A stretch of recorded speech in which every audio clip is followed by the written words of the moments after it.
Okay, in 1978, the CIA assured President Jimmy Carter that there was no chance of a revolution in Iran. This is not the first time in today's lecture where the CIA was wrong. And at the beginning of 1979, the Islamist movement led by the Ayatollah Khomeini overthrew the Shah and created a new Islamic Republic in Iran that was governed by the law as set out in the Quran.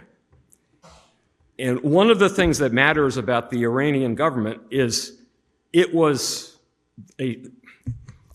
followers practiced the Shiite brand of Islam, and not understanding a lot about that religion, I can not do justice to this, but ever since Muhammad died back in 632, there has been a division within the Islamic community as the two different ways of figuring out who should be in charge as each generation moves forward.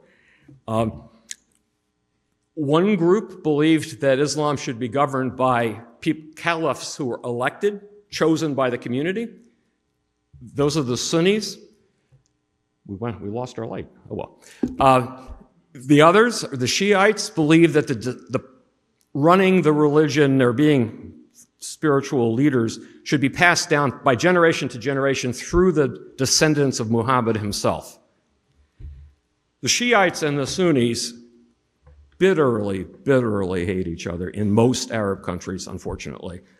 And they are not at all averse to trying to kill each other in the name of religion, much the way Protestants and Catholics did in Europe during the Reformation.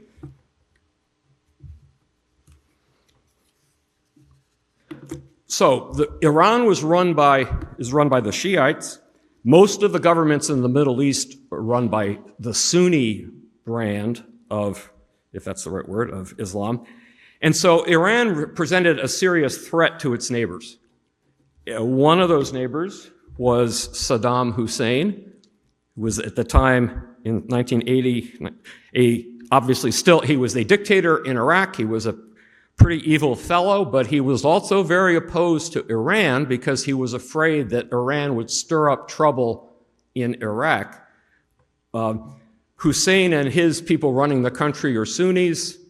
Slightly over 50% of the people in Iraq are Shiites, and Hussein was worried. So to head off a threat, Hussein invaded Iran in 1980. The war went on for about 8 years, amazingly. And the Reagan administration provided Hussein with $5 billion of economic and military aid. The theory being, if he's an enemy of Iran and we're an enemy of Iran, then we might as well help him. So we provided him with military helicopters, intelligence from spy satellites. We even supplied Hussein with the pathogens with which you could wage biological warfare. All of this under Reagan in the 80s. If we had a slide, you would see a picture of Reagan and the ambassador of Iraq looking very happy, talking to each other, and another one of Hussein and Donald Rumsfeld looking in the same room, looking fairly friendly. Now, everybody did know that Hussein was a terrible dictator, and observing Iran fighting Iraq, Henry Kissinger commented, "It's a pity they can't both lose." But they didn't. The war, as I said, the war went on throughout the rest of the Reagan administration. American priorities were quite different in the 1980s. Besides supporting Saddam Hussein, we also supported radical Islamists in Afghanistan. If you remember from last week, the Soviet Union invaded Afghanistan in 1979 to try to protect a Marxist government there that was faced with radical Islamist opposition. And Afghanistan became a kind of a beacon or a rallying point for Islamists throughout the region. If you wanted to fight on behalf of your religion, Afghanistan was the place to be because you could fight the Soviets. And Saudi Arabia financed the Afghan resistance to the tune of about $500 million a year. Overall, the United States provided those radical Islamists with $3 billion of aid. Again, they're fighting one of our enemies, so of course we're going to help them. All right, so really quickly, just to catch up, that was my chart showing how America's share of the world economy in many levels continued to shrink steadily after World War II. That chart shows just how much we spent on the military. Yay, America. That attempts to show all of our 750 bases. Hey, okay, oh, all right. Thank you. That's going to get brighter as the projector warms up. It really will. Okay, so that's a slide to remind you about the Iranian Revolution and the Ayatollah Khomeini.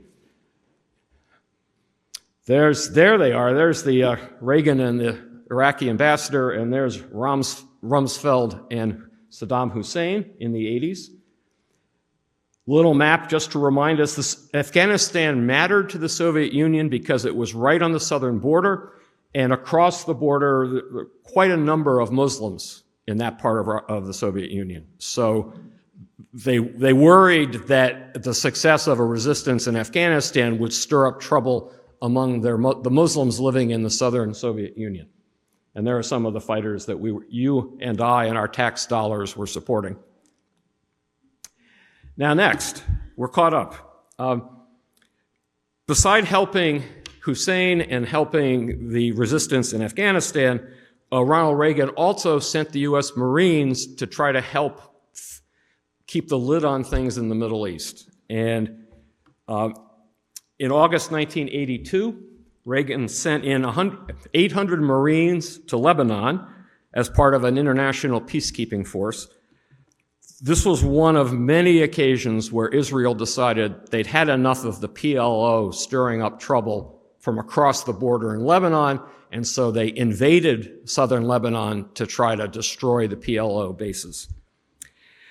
The Marines were, along with their other international troops, were supposed to be a buffer. There were 30,000 Israeli soldiers, and there were 15,000 Syrian soldiers, both of them in Lebanon, and there were also warring factions in Lebanon itself.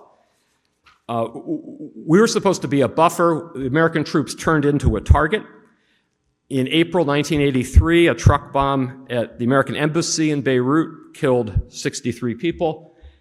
And then in October, another truck bomb at the Marine headquarters killed 241 American military personnel.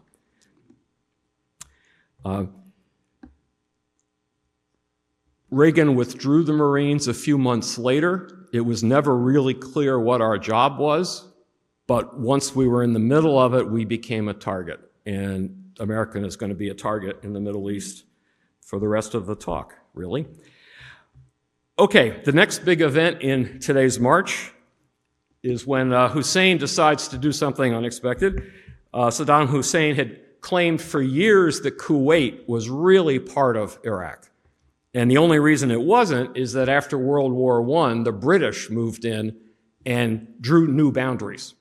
And just, so it's an arbitrary line, according to Hussein, that separates Kuwait from Iraq.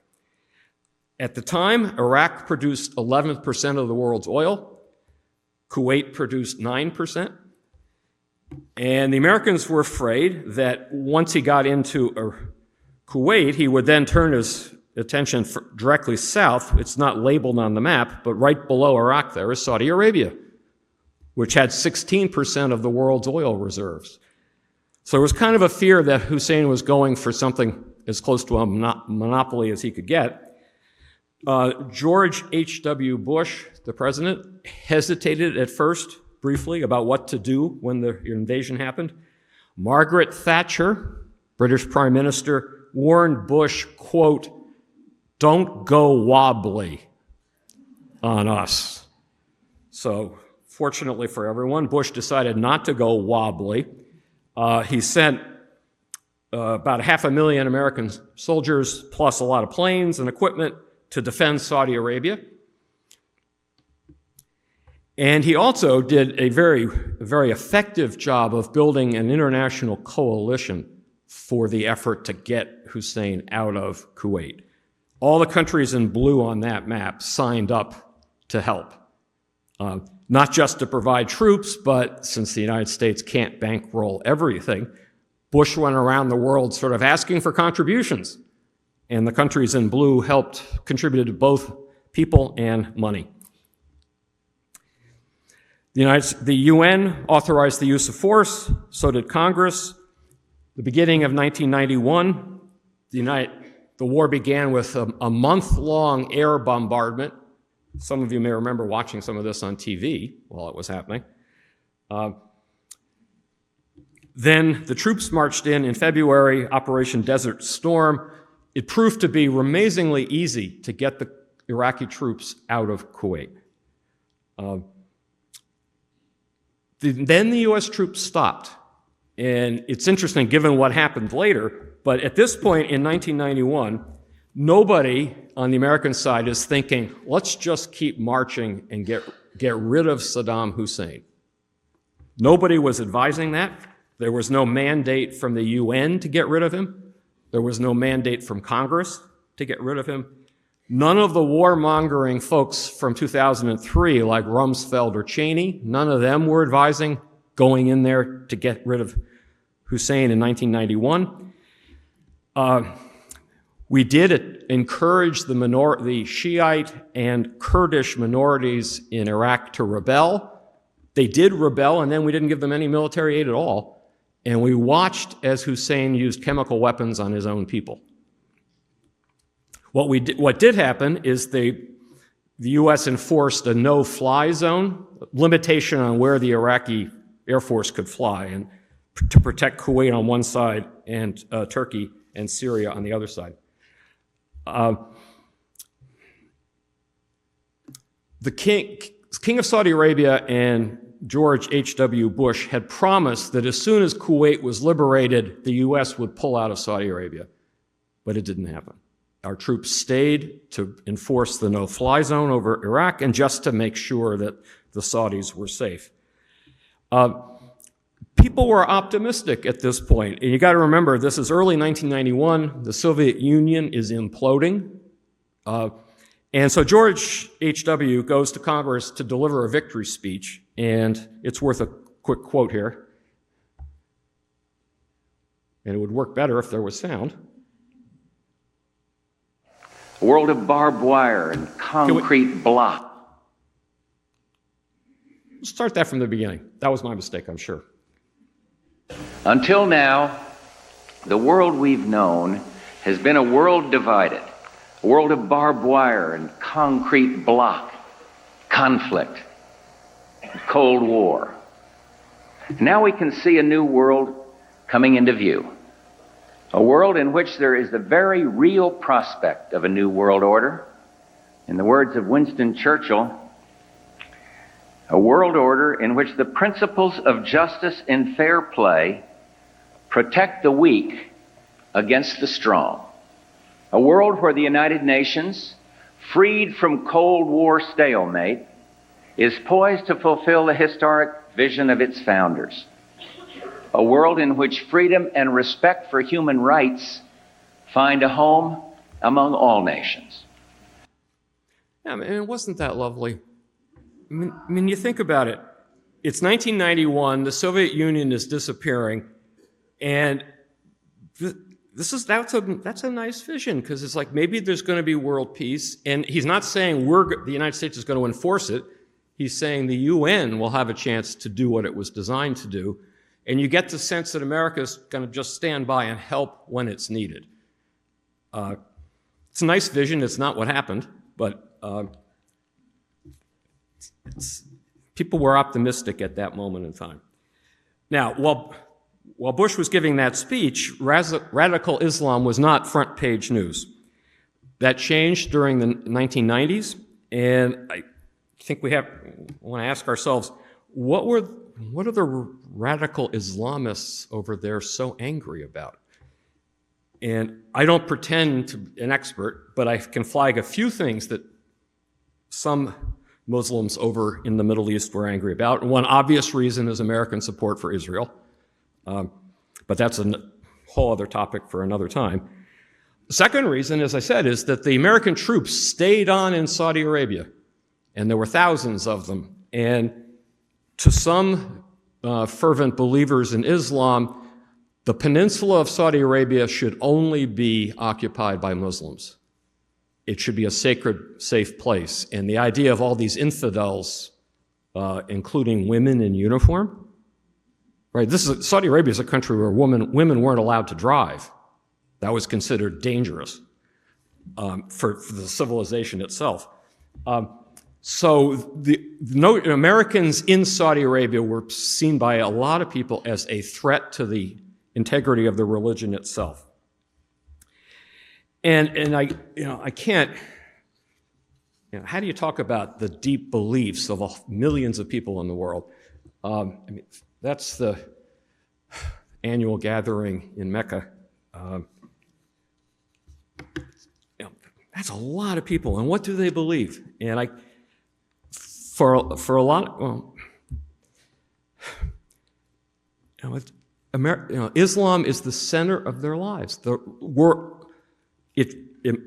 way they live, the way they treat each other, has to be based on that religion. And it's in many ways, if you've read the Quran, which I have, it has some beautiful parts to it. But built into it is a fear today, for a lot of those folks, is a fear that the world that they believe in is threatened by forces outside of the Middle East. The secular world, the rational scientific world that the West takes for granted, democratic government, individualism in our sense, the mixing of the sexes, the materialism of Western world. There are a lot of ways in which it can be perceived as a deep difference in values,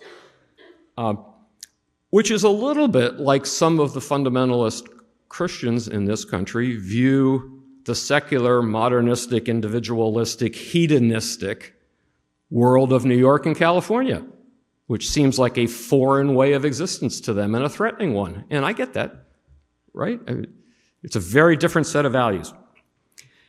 Another dimension to the hostility to America and to the West over there is that, in their view, Christians have been trying to destroy Islam since the Crusades. If Christianity is a threat in today's world, the United States sort of stands as the most visible manifestation of that, even though technically we're not a Christian country. In many ways, we act like one. Now, in 1988, Al-Qaeda was formed by some of the veterans of the Soviet-Afghan War that I mentioned earlier. And they considered themselves to be the vanguard for planning a war against the enemies of Islam. The specific goal of Al-Qaeda was, quote, to establish the truth, to get rid of evil, and to establish an Islamic nation. One of the founders was Osama bin Laden. He had a very privileged childhood. There are his parents in the upper left. His father operated the biggest civil engineering firm in Saudi Arabia. They built all the major highways in the 50s and 60s and 70s. They redid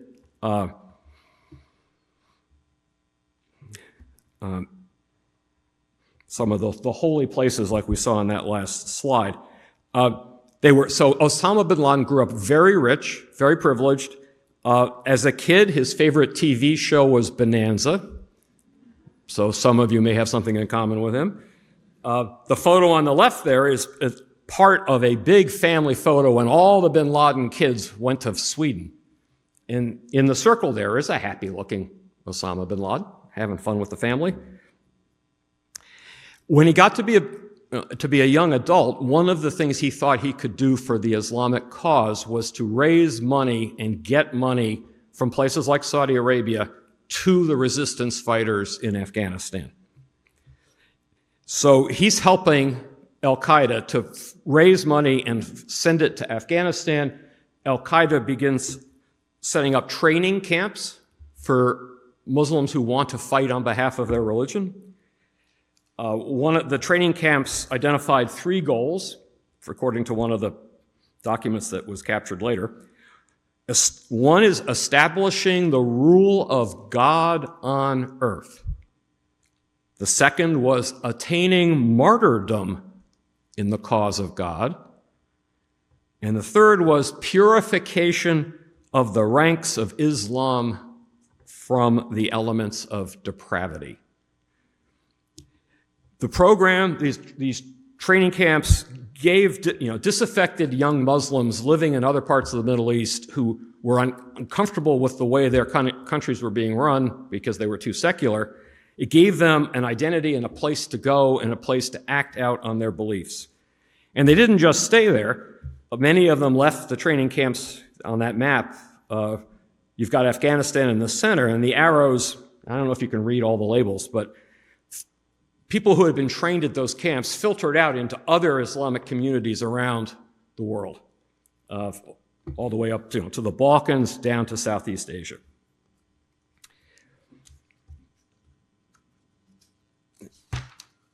One of the people who trained at an al-Qaeda camp blew up a bomb in the basement of the World Trade Center in 1993. I don't know how many of you remember this, but there was an original World Trade Center bombing. 6 people were killed. He drove it into the garage underneath the complex. 6 people were killed. 1,000 people were taken to the hospital.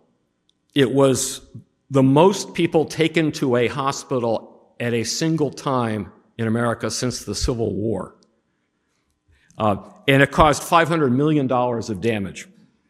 The FBI said it was the largest explosive device they had ever seen.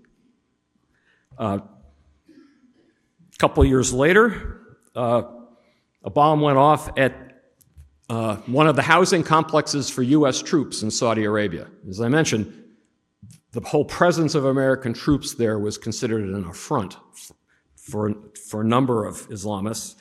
And somebody affiliated with Hezbollah, a radical group in Lebanon, took credit. 19 American soldiers were killed, 500 were injured. Really did blow the front off that building. It's just amazing more people weren't killed. In 1997, Peter Arnett of CNN traveled to a mud hut in a remote corner of Afghanistan to interview bin Laden. And the interview appeared on CNN. But bin Laden, who was a crafty guy, here's one of the, he's complaining about America. And what does he say? The United States today has set a double standard, calling whoever goes against its injustice a terrorist. It wants to occupy our countries, steal our resources, excuse me, impose on us agents to rule us, and it wants us to agree to all these things. And if we refuse to agree, it says, you are terrorists.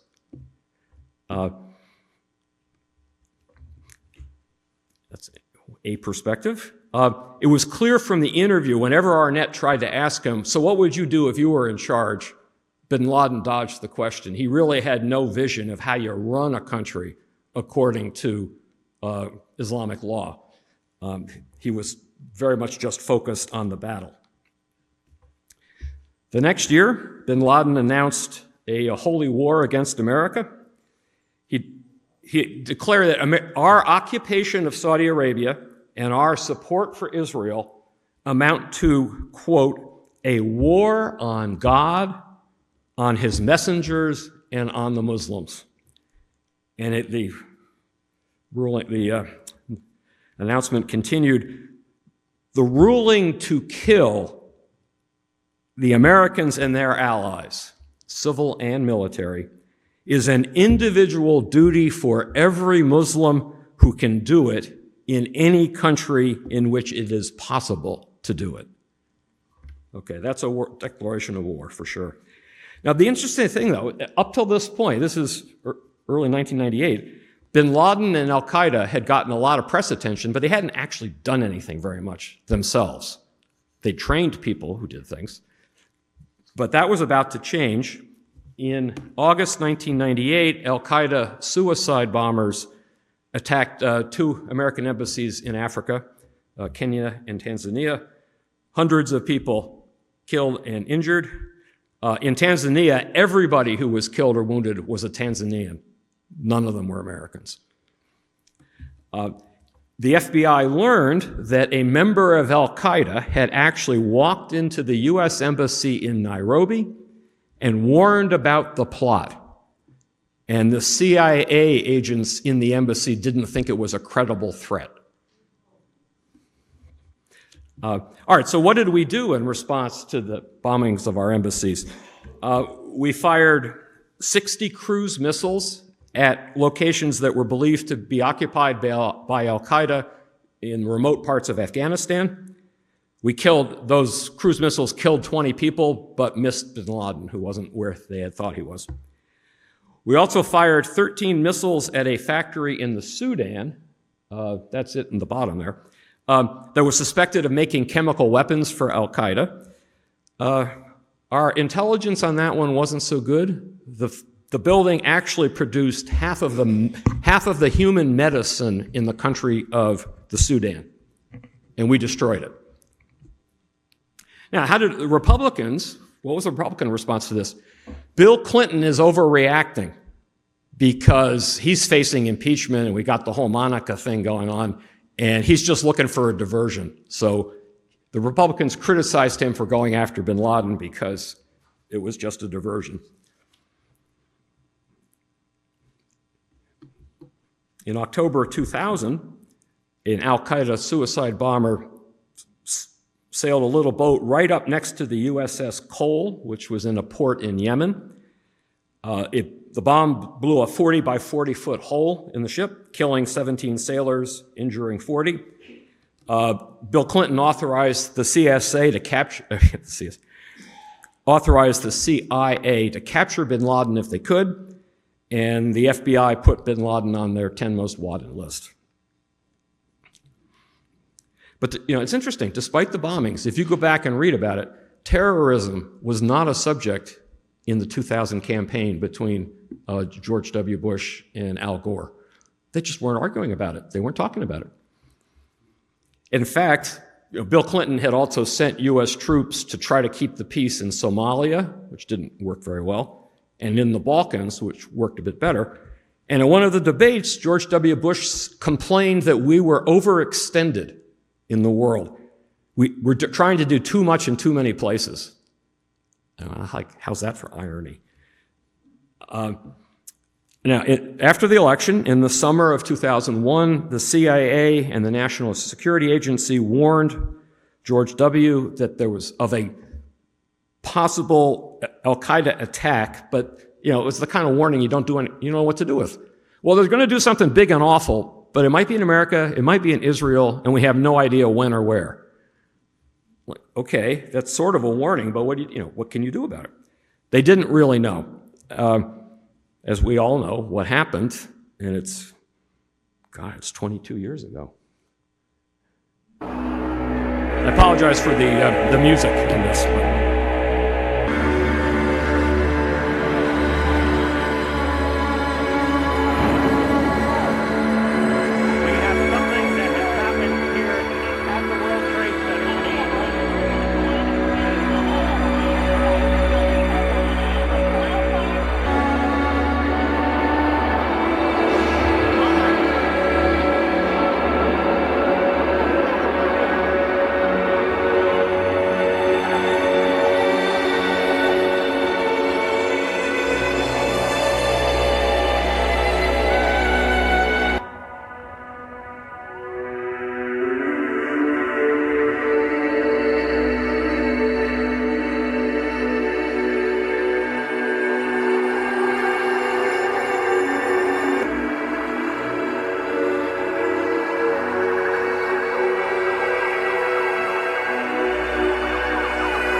couldn't believe what I was watching, right? I mean, who expects a building to collapse like that? 2,600 people were killed in the towers, including 400 emergency workers. The wreckage burned for 100 days. And that wasn't all, of course. A third plane crashed into the Pentagon. 190 people were killed either on the plane or in the building. And passengers in a fourth plane thwarted the hijackers, and 44 people were killed. So it's more than 2,800 Americans, which was more than on D-Day. I remember walking home. They closed work early, and I was walking from downtown Boston to North Station that afternoon and just sort of looking up like, holy crap, there's towers in downtown Boston. You didn't know what was going to happen next. Congress created a commission to investigate how this could have been. The report appeared a couple of years later. Between the 9/11 Commission report and some other books, including The Looming Tower, which I put up there because it's just an amazingly good book on this, if you don't mind getting depressed. The documentation is that the American intelligence community was a fiasco in all of this. For one thing, they had virtually no one who could speak Arabic. No, there were 6 people at the FBI who spoke Arabic, anywhere at the FBI. They didn't have any assets, any spies located within bin Laden's inner circle, so they had no idea any sources of what was going on. And this is just so shocking to me. Oh boy, am I talking too long? You people, all right, sorry. Anyway, the FBI and the CIA hated each other. And one of the ways they expressed their hatred was to not share information with each other. The CIA, in 1998, the CIA obtained a laptop that had Al-Qaeda organizational charts in it and a roster of radical Islamists all over Europe, and it did not share that with the FBI. By early 2000, the CIA knew that 2 of the guys who would end up piloting the planes on 9/11, the 2 of them belonged to Al-Qaeda, had American visas, and were already in the United States. They didn't tell the FBI that either. In the fall of 2000, the CIA learned that the main plotter behind that bombing of the USS Cole was affiliated with Al-Qaeda and had gone to a big meeting of Al-Qaeda folks in Malaysia, and they knew the names of some of the other people who went to that meeting. And they thought, I won't get into all the names, but without any of those names and those links, they didn't share that with the FBI. And if you take the roster of information the CIA did not share, had they shared it, the FBI might actually have caught these people before it happened. On the other hand, the FBI kind of screwed up. There were warnings from 2 of their field offices about suspicious Arabs who were taking piloting lessons, right? And the people higher up didn't know what to do with that warning, so they just, tabled it. Now, the government and the media, as you will remember, immediately announced that we were at war. And the president determined that he was going to wage war on terror. It was also quickly determined that bin Laden and Al-Qaeda were responsible and that bin Laden was hiding in Afghanistan. The Soviets had left. The Taliban, radical Islamists, were governing Afghanistan and protecting bin Laden in exchange for financing. He had plenty of money. Congress authorized the use of force against anybody responsible for the attacks. And in October, just a month later, we invaded Afghanistan. It took barely a month to capture Kabul. Bin Laden escaped from Afghanistan into northern Pakistan. U.S. troops spent most of 2002 in Afghanistan trying to track down members of the Taliban and Al-Qaeda and trying to find bin Laden. Good old Donald Rumsfeld, Secretary of Defense, goes to Afghanistan in May of 2003 and declares victory. President Bush, General Tommy Franks, you remember him, and Afghan President Karzai, Rumsfeld said, have concluded that we are at a point where we have clearly moved from major combat activity to a period of stabilization and reconstruction. Okay, that's what's happening in Afghanistan, according to Rumsfeld. Pure fantasy, obviously. American troops stayed in Afghanistan seemingly forever. You had fighting among the different Afghan groups. You had the Taliban regrouped with help from Pakistan.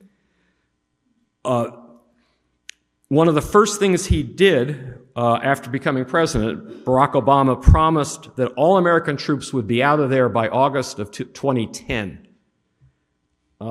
Did that happen? No. The military asked Obama for a, quote, surge. Give us another 100,000 guys and we'll get rid of the Taliban for good, was the promise.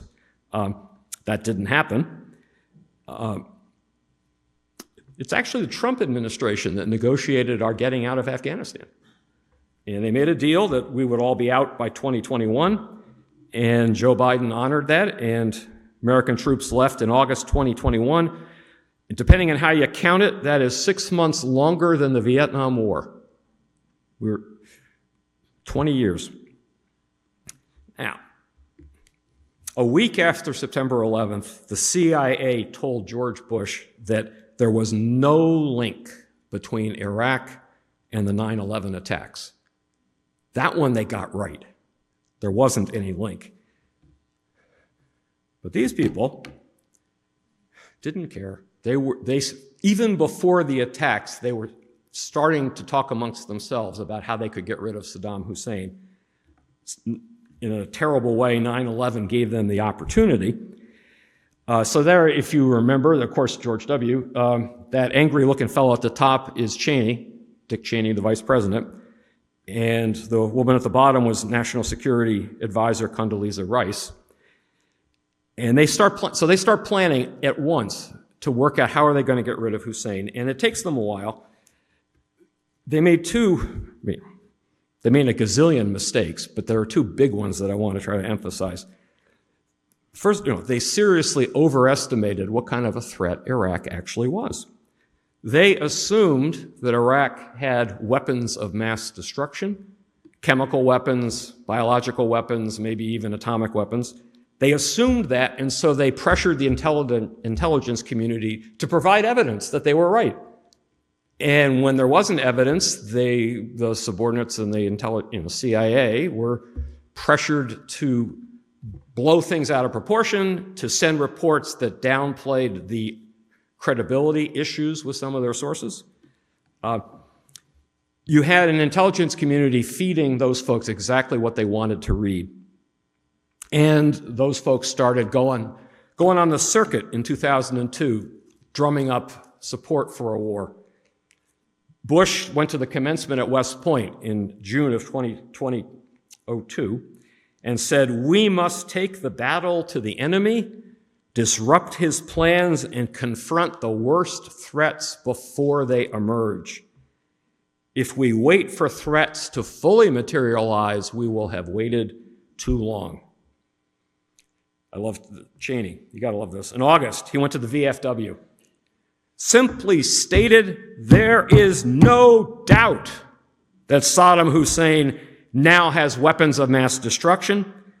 Time is not on our side. The risks of inaction are greater than the risks of action. And Condoleezza Rice, she told a reporter that, yes, it's unclear how fast Hussein could get nuclear weapons, quote, but we don't want the smoking gun to be a mushroom cloud. They love that image. Bush used it a lot too.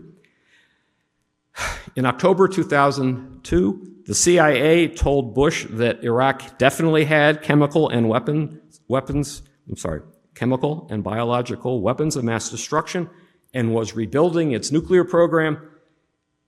The earlier drafts had lots of sort of, we're not sure about this, that source might not be reliable. It had a lot of qualifications in it. All those things got edited out of the report before it got to Bush.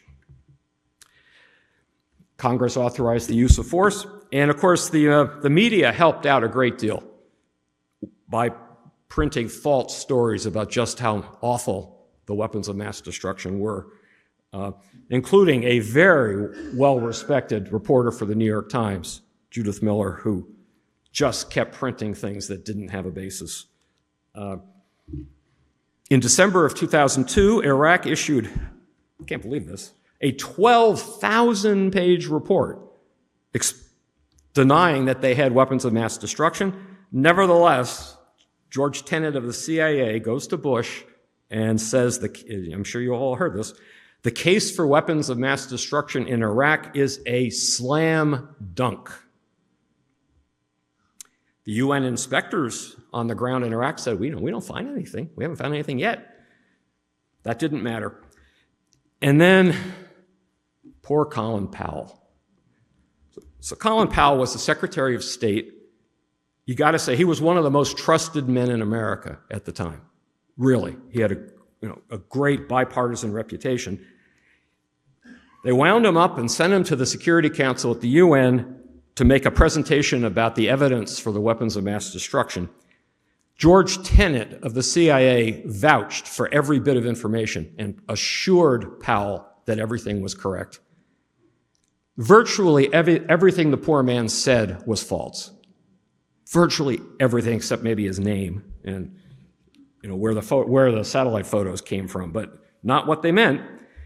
No one told Powell about all the doubts that people lower down in the intelligence community actually had. March 2003, we invaded Iraq. And here we have the second huge mistake that Bush and his advisors made. They overestimated the threat, and then they underestimated just how hard it would be to take over Iraq and run it. They assumed that our military could eliminate Hussein without too much trouble. They assumed that the ordinary Iraqi people would be welcoming the Americans as liberators. They assumed that the people running the government of Iraq would continue to work and cooperate. They even ran the numbers and thought that the profits from selling Iraqi oil would pay for the occupation. They had no real plan of what they were going to do, and they ended up in a sort of you broke it, you bought it scenario, it seems to me. So there's a map showing the Marines went up one side, the U.S. Army went up the other side, the British went off to the east to take care of the oil fields, and the U.S. 101st Airborne landed in the north of Iraq. Within just a month, we had captured Baghdad. Hussein went into hiding. And then you have George W. Bush declaring victory. Thank you all very much, Admiral Kelly, Captain Card, officers and sailors of the USS Abraham Lincoln, my fellow Americans. Major combat operations in Iraq have ended. In the Battle of Iraq, the United States and our allies have prevailed.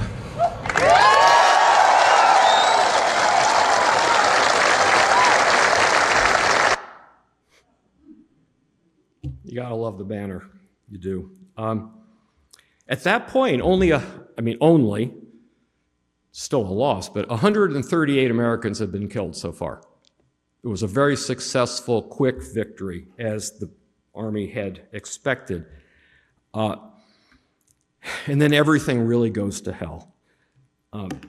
One part of the problem was that the U.S. military, and Rumsfeld was pushing this, wanted to get our troops home as quickly as possible. Like, he sent as few troops as he thought he could get away with, and then within just a couple of months, he was hoping to bring them all home, and you'd have a new Iraq functioning beautifully. The assumption was that the people who worked for the Iraqi government would keep on working, but everybody went home when the Americans arrived. And There was no internal security, there was no Iraqi police force, and you had American soldiers just standing by watching while ordinary Iraqis vandalized every government building they could find and carried away anything they could carry. And the Museum of Antiquities, which was apparently one of the world's greatest museums for this time period, those are photos at the bottom of the slide showing the devastation at the museum. The other thing that was happening is that people in Iraq didn't just loot furniture and chairs and some of the stuff you can see in those photos. They looted weapons. And here's a terrible way in which the obsession with weapons of mass destruction got in our way. There was so much fear that every Iraqi military base had poison gas stored there that the American troops just didn't go into those bases. They didn't go investigate the arms that were stored in all sorts of locations. And so they didn't stop ordinary Iraqis from taking weapons out of the Iraqi army's facilities. There was nobody there to stop it. Then in May, Rumsfeld sent a retired diplomat named Paul Bremer to run the provisional government in Iraq. Poor Bremer does not look happy on that photo. And in fact, I couldn't find a photograph of Paul Bremer in which he is not frowning. I don't think he had a good time. One of the first things Bremer, the new guy, does, this is May 2003, he bars, Iraq was a one-party government. In order to work for the government, you had to belong to Hussein's political party, the Ba'ath Party. And Bremer ruled that anyone in the top 4 levels of the party organization lost their jobs. Whatever they did, they could no longer do those jobs because they were considered suspect. And anybody who belonged to the party and worked in any of the top 3 levels of any government agency in Iraq, they lost their jobs too.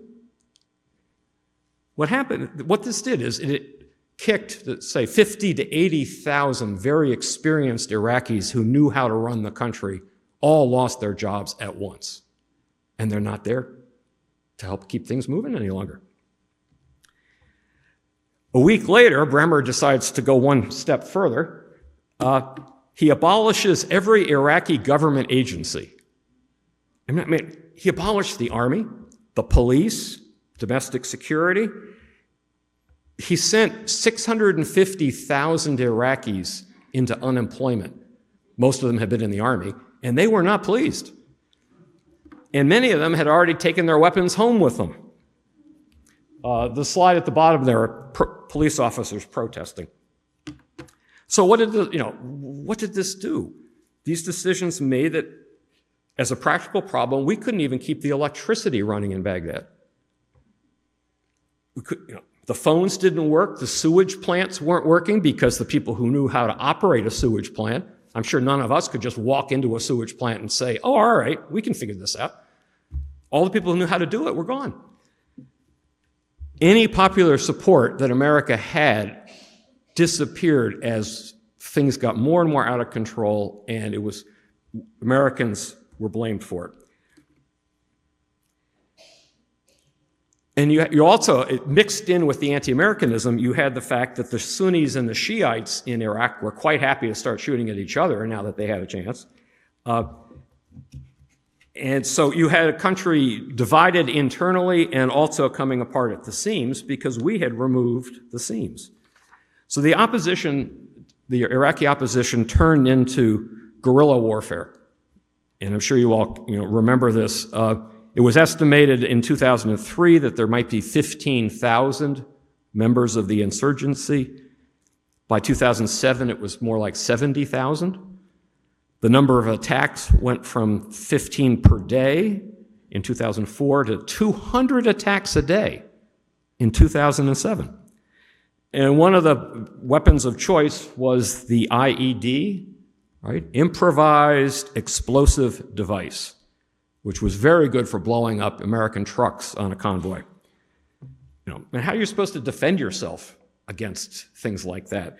One of the things that happened is it made American troops very reluctant to leave their bases unless they were in an armed vehicle and had lots of weapons with them. So the notion that they would sort of American troops would mingle happily with grateful Iraqi citizens, that just wasn't going to happen.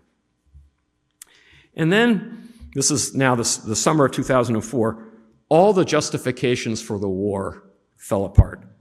So I mentioned this 9/11 Commission report came out. There was an Iraq survey group. The 9/11 Commission proved to the world that there was no link between Iraq and al-Qaeda. And the Iraq survey group proved to the world that Iraq did not have any weapons of mass destruction. Whatever they'd had been destroyed years and years earlier. And then, this is not up here because the report was secret, but in early 2005, the CIA reported that Iraq was now the world's leading training ground for Islamist terrorists. We've created the perfect training opportunity. American troops remained in Iraq through the rest of the Bush administration. President Obama was able to start pulling people out when he took over. There are still, I checked the internet, there's still 2,500 American soldiers in Baghdad. I'm not quite sure what they're doing. A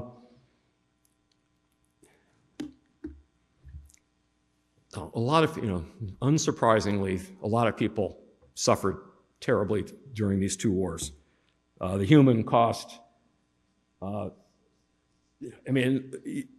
lot of civilians killed, obviously, American soldiers killed or wounded. I was shocked to see the suicide figure there.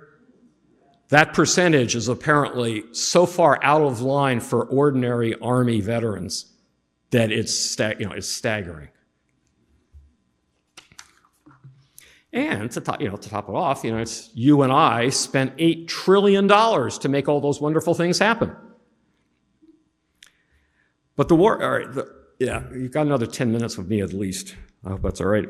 The war on terror wasn't just about invading Afghanistan and Iraq.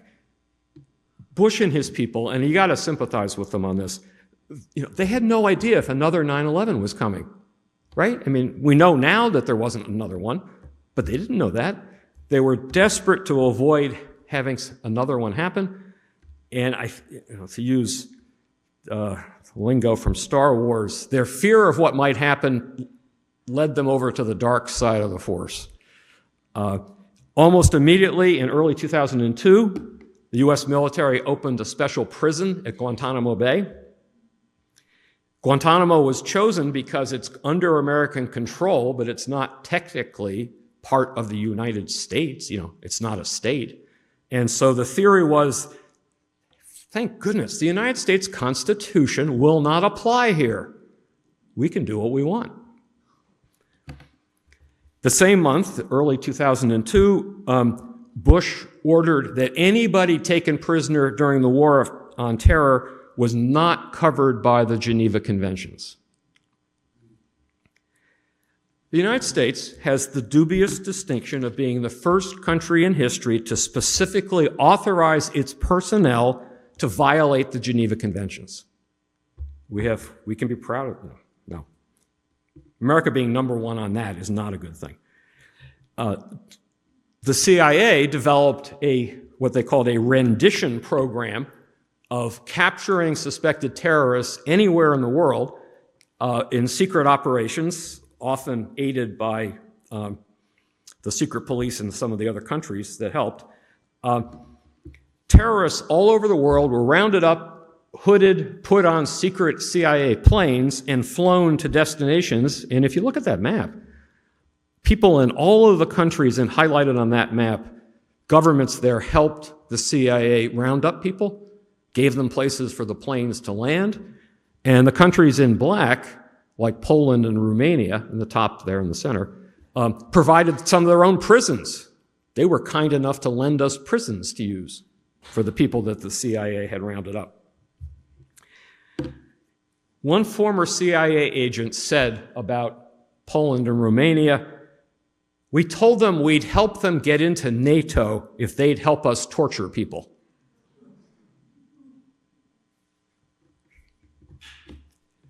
In early 2000, a month or so after we had successfully occupied Baghdad, the U.S. troops reopened the Abu Ghraib, I'm sure I don't pronounce that right, the prison outside of Baghdad. It was the notorious prison where Saddam Hussein's people did their worst torturing and killing. So it's a notorious location. And we opened it up to start holding people that we've rounded up. And every time, if an IED blew up somewhere near a certain neighborhood, typically what would happen is the U.S. troops would head into that neighborhood to look for anybody who might have been part of it.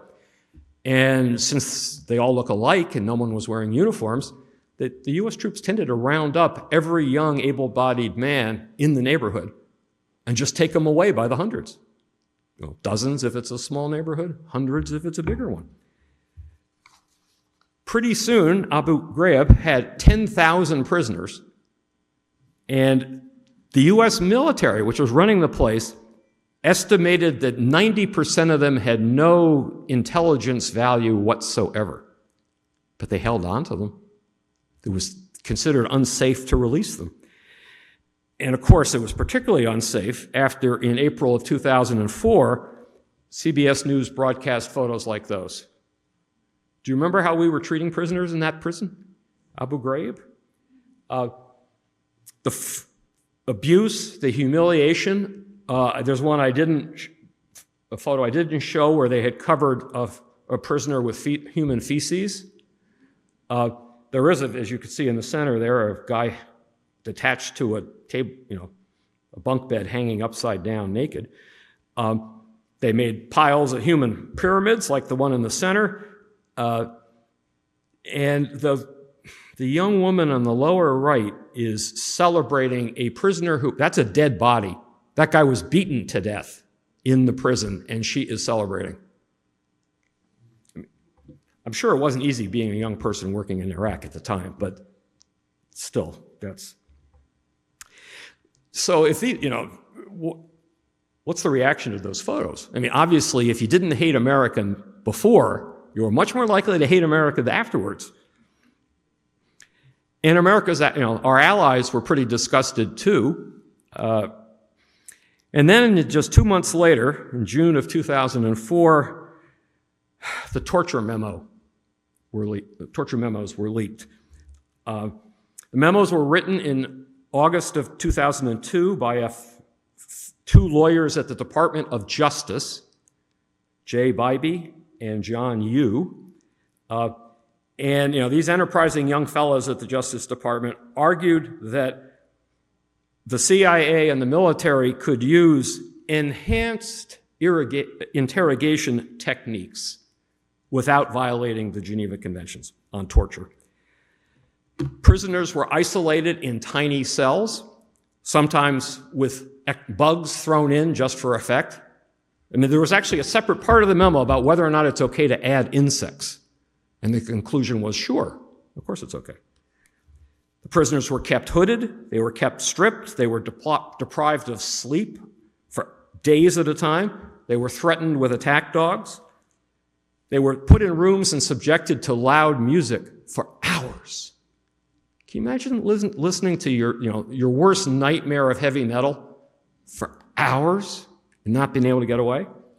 The memo explained it was okay to punch people, it was okay to slam them against the wall, and of course it was okay to waterboard them, which is quite clearly written in the memos as everybody knows it makes you feel like you're drowning.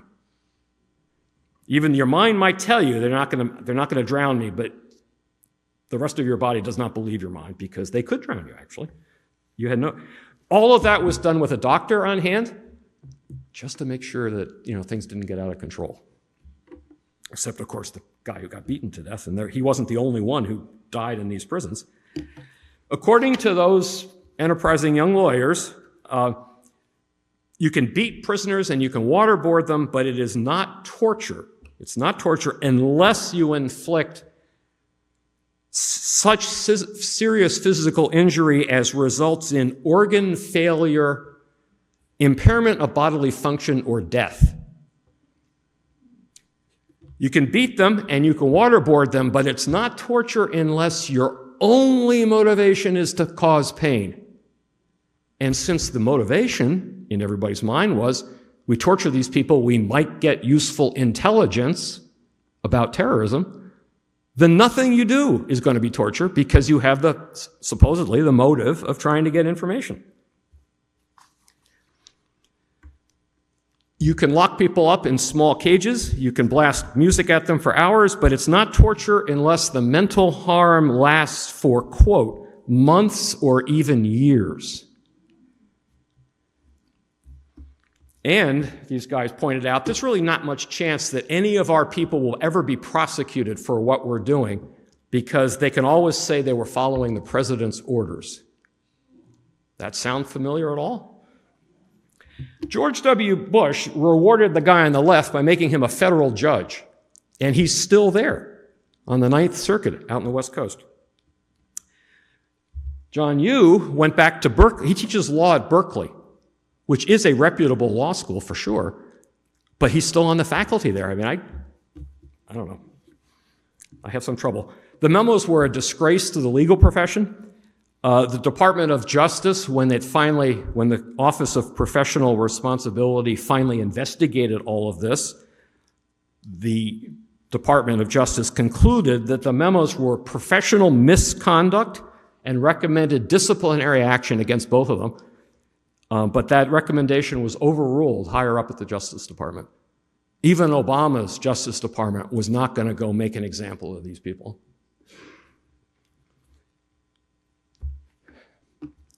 There are some of the prisoners at Guantanamo. The United Nations Human Rights Commission denounced what we were doing as torture, called on us to close Guantanamo, which is still there.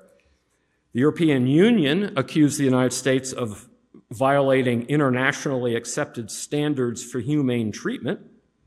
Canada put us on its official list of rogue nations that use terror. Good for Canada. Rumsfeld said that the people at Guantanamo are, quote, among the most dangerous, best trained, and vicious killers on the face of the earth. One study found that only 8% of the people there had any link to Al-Qaeda at all. More than half of them were not alleged to have done anything hostile to the United States. And most of them had actually been captured by bounty hunters. We were paying people to produce suspected terrorists for us to torture. On his second day in office, President Obama prohibited the CIA from running secret prisons and ordered Guantanamo closed within 1 year. Congress refused. One of the problems was, after you've tortured these people for years, where do you send them? And what are they going to do when they get out? Donald Trump, in 2016, vowed to keep Guantanamo open forever. Joe Biden promised that he would investigate. By the end of his term, he would have figured out something. But we're getting pretty close to the end of the term, and I don't think he's done anything. And there are still 30 prisoners at Guantanamo. They've been there for 20 years without ever being charged with anything. Okay, time to wrap this up. So, on one level, you can say that the war on terror is over. It did take 20 years, but at the moment, American troops are not in active combat fighting the war on terror. It's true there hasn't been another 9/11 here. I guess we have to credit the better security at our airports and maybe better intelligence gathering. I'm not sure. But we're fortunate that there hasn't been another attack here. And I think you can say some parts of the war on terror went kind of well. I mean, we did overwhelm the Taliban in 2001. Of course, they're running the place again now, so that wasn't exactly a long-term victory. We did become really good at using drones to blow people up. Apparently, you could be sitting in an office somewhere in Maryland and cause a drone to bomb a car or a truck like that lower left in the photo there. you can bomb something that small on the ground halfway around the world. It boggles my mind. Every once in a while, one of the drones kills somebody important in Al-Qaeda, but for every one of them, there's, dozens of civilians who get killed. I guess, it's certainly the case that we finally did capture and kill Osama bin Laden. U.S. intelligence services tracked him down in Pakistan in that compound. That's an aerial photo of it. That's a photo of the Situation Room at the White House with Obama and Hillary Clinton and their teams watching live coverage of the raid as it's taking place. And the raid worked, right? They caught him. They killed him. They buried him at sea because no country on earth was willing to take his body. They accorded him, apparently, the proper Islamic funeral services before they pushed the coffin out the back window.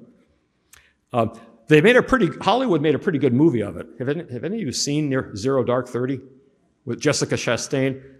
I found that was a really cool movie. So anyway, but other parts of the war on terror obviously didn't go very well. For all of our power, we were not able to establish a stable pro-U.S. government in Afghanistan. The Taliban are back. And our handling of Iraq, you got to say, was an unmitigated disaster.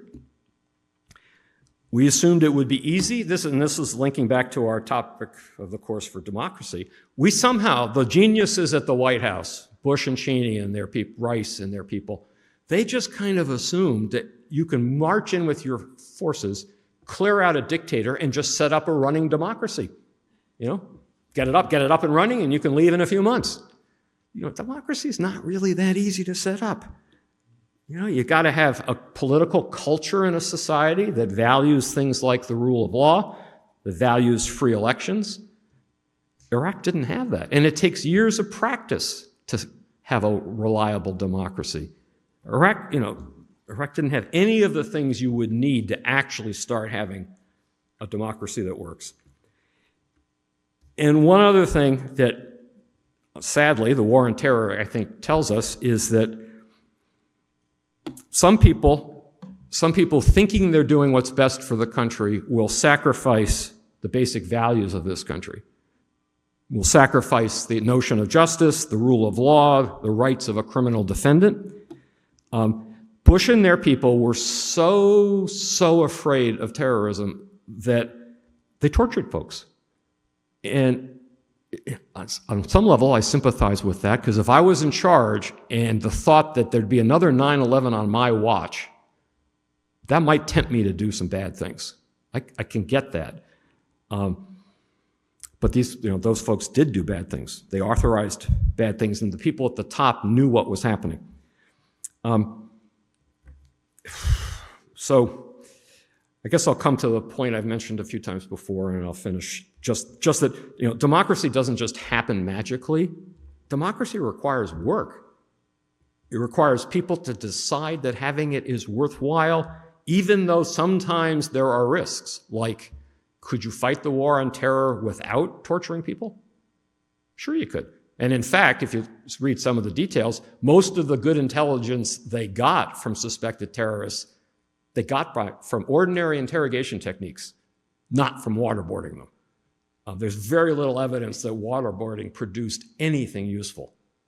But you have to decide whether democracy is worth it. All right, so that's it for this series. I'm sorry we ran late because of our technical problems. I am not done completely in yakking around here.